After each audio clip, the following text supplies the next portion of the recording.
ಅಲ್ಲ journey reality ಹೇಳ್ತಾನೆ. ನಾನು ಫಸ್ಟ್ 3 ದಿನ ನಾನು ಕೆಲಸ ಮಾಡಿದ ಫಸ್ಟ್ 3 ದಿನ 4 ದಿನ 5 ದಿನ ಉಂಟಲ್ಲ, ನಾನು ಕೆಲಸ ಮಾಡಿದೆ ಅಂದರೆ ಹಾರ್ಡ್ ವರ್ಕ್ ಮಾಡಿದೆ, ಬೆಳಗಿಂದ ರಾತ್ರಿ ತನಕ ದುಡ್ಡು.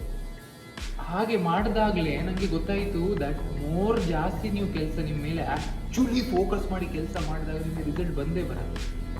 ಆಗ ನಾನು ಏನು ಮಾಡಿದೆ, ಇದರಿಂದ ನನಗೆ ರಿಸಲ್ಟ್ ಬರ್ತುತ್ತಾ ಅಂದರೆ ಫಾರ್ ಎಕ್ಸಾಂಪಲ್ ನನ್ನ ಕ್ಲೈಂಟ್ ಟ್ರಾನ್ಸ್ಫಾರ್ಮೇಷನ್ ಆಗ್ತಾ ಇದ್ದಾರೆ, ಆರ್ ನನ್ನ ಟೀಮ್ ಗ್ರೋ ಆಗ್ತಿತ್ತು, ಆರ್ ನನ್ನ ಕಾಂಟೆಂಟ್ ಚೆನ್ನಾಗಿ ಹೋಗ್ತು, ಎನಿ ಫ್ಯಾಕ್ಟರ್ ಇದೆಲ್ಲ ಸರಿಯಾಗಿ ಹೋಗ್ತಿತ್ತು, ಒಳ್ಳೆ ಪೇಸಲ್ಲಿ ಹೋಗ್ತಿತ್ತು.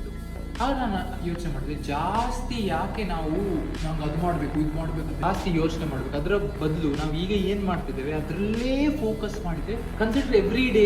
ಇವತ್ತಿನ ಟಾರ್ಗೆಟ್ ಏನಿದೆ ಅದು ಅಚೀವ್ ಮಾಡಿದ್ರೆ ಸಕ್ಸಸ್, ನಾಳೆನ ಟಾರ್ಗೆಟ್ ಅದನ್ನು ಅಚೀವ್ ಮಾಡಿದ್ರೆ ಸಕ್ಸಸ್, 3 ದಿನದ ಟಾರ್ಗೆಟ್ ಅಚೀವ್ ಮಾಡಿದ್ರೆ ಸಕ್ಸಸ್. ಇದನ್ನೇ ಪದೇ ಪದೇ ಪದೇ ಪದೇ ಪದೇ ಇಷ್ಟು ವರ್ಷ ಮಾಡಿದ್ದಕ್ಕೆ I guess I have reached here is what I feel.